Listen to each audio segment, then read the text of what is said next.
सुंदरवन नाम के गांव में बर्फी नाम की एक औरत अपने सास ससुर और पति के साथ रहती थी। बर्फी देखने में बहुत ही सुंदर थी, पर उसके अंदर एक बुरी बीमारी थी जो उसकी सास लूसी को शादी के बाद पता चली कि उसकी बहू उर्फी जावेद की बहुत बड़ी फैन है, और फैन भी ऐसी वैसी नहीं बल्कि डाई हार्ट फैन। बर्फी भी उर्फी के जैसे कपड़े पहना करती और छोटी छोटी ड्रेसेस डालकर पूरे गाँव में हल्ले में घुमा करती। एक दिन, अरे बहू, ये तूने क्या बवाल डाला हुआ है। अरे तू कोई लड़की नहीं है, तू इस गांव की बहू है। कम से कम हमारी इज्जत का ही कुछ ख्याल कर लिया कर। ये देख कैसे छोटे छोटे कपड़े पहनकर पूरे गांव में मटकती फिर रही है। पता है लोग तेरे पीछे क्या क्या बातें करते हैं। माँ जी, आप क्या जाने फैशन को। आपकी तो पूरी जिंदगी इन्हीं गाय और गाय के गोबर में निकल गई। हाँ, मैं जानती हूँ कि तू किसकी कॉपी कर रही है। उर्फी जावेद बनना चाहती है ना तू। हाँ माँ जी, जब आपको पता है तो आप पूछ क्यों रही हो। खैर, मेरा तो बहुत टाइम वेस्ट कर दिया आपने। अब मैं चलती हूँ, मुझे कल के लिए भी तो एक नई ड्रेस सिलवानी है मास्टर जी से।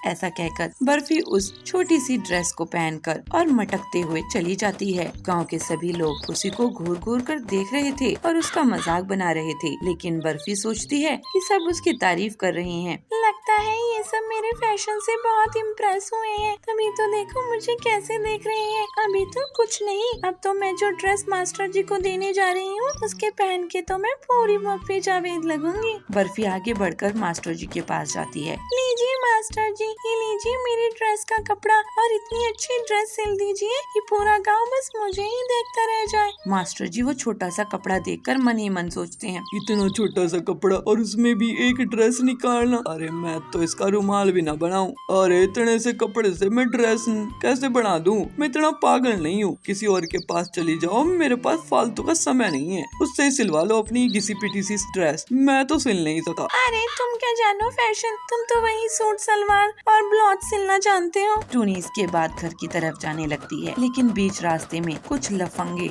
लड़के उसके पीछे पड़ जाते हैं और उसे छेड़ने लगते हैं। अरे मैडम, कहाँ जा रही हो अकेले अकेले? कहो तो हम छोड़ दें। टूनी डर जाती है और वहाँ से भागने लगती है, और तेज से भागते भागते वो अपने घर आ जाती है। और उसके बाद वो अपनी सास को पूरा माजरा बताती है। और पहन के जा उर्फी जावेद वाले कपड़े, उर्फी जावेद बनेगी। अभी वो पकड़ लेते तो। माँ जी, मुझे माफ कर दीजिए, आज के बाद मैं कभी ऐसे कपड़े नहीं पहनूंगी। तरन तारन नाम के गांव में गीता नाम की एक लड़की अपनी दादी के साथ रहती थी। उसने जब होश भी नहीं संभाला था तभी उसके माँ बाप की मौत हो गई थी, और तब से उसकी दादी ने ही उसको पाल पोस कर बड़ा किया। उसकी दादी ने उसे पालने के लिए कभी तपती हुई भट्टी में काम किया तो कभी लोगों के खेतों में 5 रुपए के लिए भी अपनी कमर तुड़वाई, पर उसने हार नहीं मानी। और आज 15 साल बाद गीता 15 साल की हो गई है। उसका आज जन्मदिन है। जन्मदिन की ढेरों शुभकामनाएं मेरी बच्ची, पर मुझे माफ कर देना, मैं तुझे औरों की तरह नए कपड़े और नए साल पे पकवान नहीं खिला सकती। कोई बात नहीं दादी, आप मेरे साथ हो, मैं इसी में खुश हूँ। गीता ने ऐसा कह तो दिया, पर उसके मन में भी था कि काश वो आज केक खाती और गाजर का हलवा भी। गीता देवी काली को बहुत मानती थी। वो बचपन से उनकी पूजा पाठ किया करती थी और उनसे बातें भी करती थी। इसलिए रात को सोते हुए वो काली माँ से कहती है, काली माँ, कितना अच्छा होता ना जो मैं एक एक स्वादिष्ट केक और गाजर का हलवा खा पाती, पर हमारी इतनी अच्छी किस्मत कहाँ, हमें तो वही रूखी सूटी रोटी खानी पड़ती है। यूं आधे मन से वो सो गई, पर जब वो सुबह जागी तो उसने उठकर देखा कि सामने चक्की पर केक और गाजर का हलवा रखा हुआ है। ये देख गीता बहुत खुश हुई। दादी देखो ना जल्दी से, दादी। अरे क्या हुआ बेटी? दादी ये देखो। दादी भी देखकर हैरान हो जाती है कि केक और हलवा कहाँ से आया, लेकिन उसे तो काम की तलाश में जाना था, इसलिए वो बात से ध्यान हटाती है और काम की तलाश में निकल जाती है। पहले तो वो भट्टी पर गई, पर भट्टी वाले के पास काम नहीं था। माफ करना ताई, पर काम है ही नहीं। नहीं तो आप तो जानती हैं, मैं आपको काम पर रख ही लेता, मुझे माफ करना। गीता अपनी दादी के साथ जमींदार तेज प्रताप के घर जाती है, पर उसने पहले ही मजदूर लगा रखे थे। नहीं ताई, आपने आने में देर कर दी, मैंने पहले ही कुछ मजदूरों को रख लिया है। देख लो कोई मेरे लिए काम हो तो। अरे नहीं ताई, माफ करो, कोई काम नहीं है। दोनों पोती दादी उदास हो गयी, क्योंकि घर में अन्न का एक दाना नहीं था, न ही पैसे। उन्होंने सोचा था काम मिल जाएगा तो राशन ले लेंगे, पर क्या करें, उनकी किस्मत उन्हें आज काम ही नहीं मिला, इसलिए वो उदास होकर घर आ गए। और जब वो घर आए तो देखकर हैरान रह गए। घर में तरह तरह के पकवानों की थाली रखी थी। ये देख उन्हें बड़ा अचंभा हुआ। दादी, ये खाना कौन रख गया?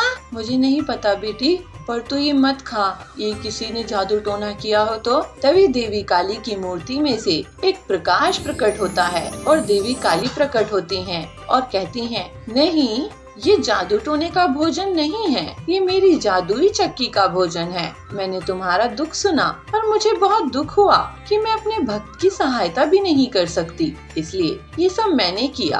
और ये जादुई चक्की भी आज से तुम्हारी है, ये तुम्हारी हर इच्छा पूरी करेगी। धन, अन्न, अनन्य, सोना चांदी जैसी किसी भी चीज की तुम्हें जरूरत होगी, ये चक्की तुम्हें सब देगी। देवी काली ऐसा कहकर अंतर ध्यान हो गई और उस जादुई चक्की से उन्होंने सोने के सिक्के मांगे और उस जादुई चक्की ने उनकी इच्छा एकदम पूरी करी और ऐसे ही वो उनकी हर इच्छा पूरी करती। आज वो एक सुंदर से बड़े घर में रहते हैं और उनको किसी चीज की कमी नहीं है। वो गरीबों को दान पुण्य भी करते हैं। एक छोटे से गांव में पीलू चिड़िया रहती थी। उसका बेटा टिल्लू और बहू बबली भी उसी के साथ रहते थे। लेकिन टिल्लू और बबली को पीलू का साथ रहना पसंद नहीं आता था। पीलू की एक बेटी भी थी। उसकी एक अमीर घर में शादी हो चुकी थी। शादी के बाद वो अपनी माँ से अच्छा व्यवहार नहीं रखती थी। माँ, मैं तुमसे कुछ कहना चाहता था। मेरी आमदनी बहुत कम है, मैं तुम्हारा खर्चा सहन नहीं कर पा रहा हूँ और गांव में वृद्धाश्रम भी नहीं है जहाँ मैं आपको छोड़ कर आ सकूँ।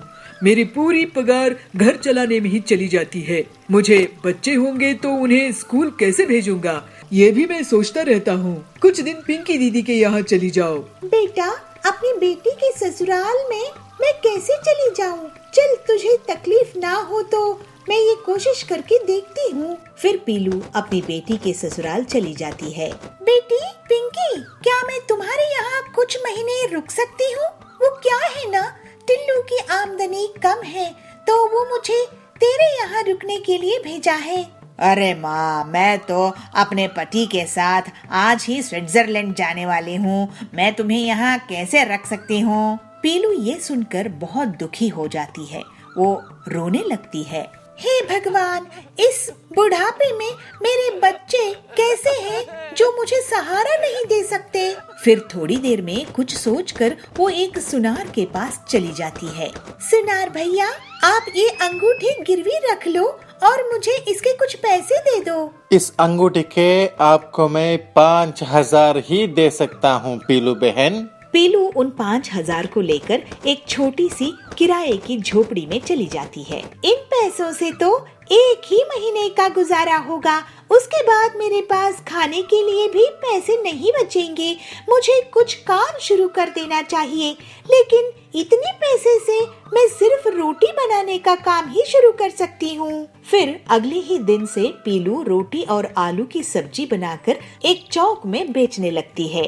रोटी सब्जी ले लो, रोटी सब्जी, गर्मा गर्म रोटी सब्जी, ताजी ताजी रोटी सब्जी ले लो। तो वहाँ सुंदरी आती है और पूछती है, बहन, एक प्लेट रोटी सब्जी कितने की होगी? सिर्फ 20 रुपए की 3 रोटी और सब्जी है। एक प्लेट मुझे देना। तो सुंदरी रोटी सब्जी खाती है।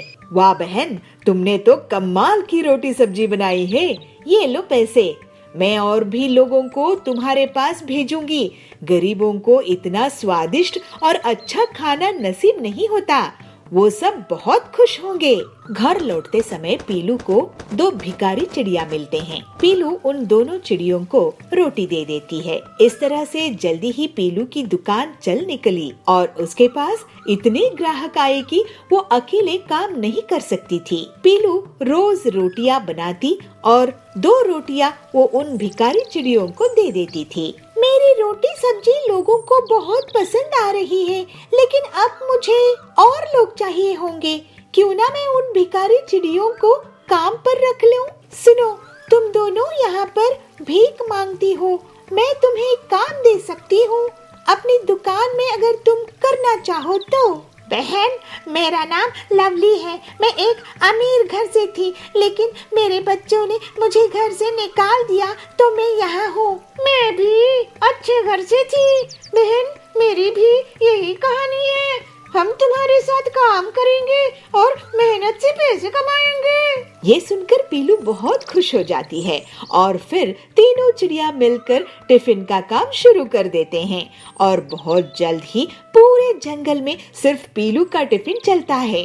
पीलू अपनी आमदनी का 3 हिस्सा कर देती है और तीनों बहुत अच्छे से रहने लगते हैं। ऐसे ही एक दिन पीलू का बेटा उसकी दुकान में आता है। माँ, तुम तो बहुत मेहनती हो, मुझे माफ कर दो। मैंने तुम्हारा ख्याल नहीं रखा।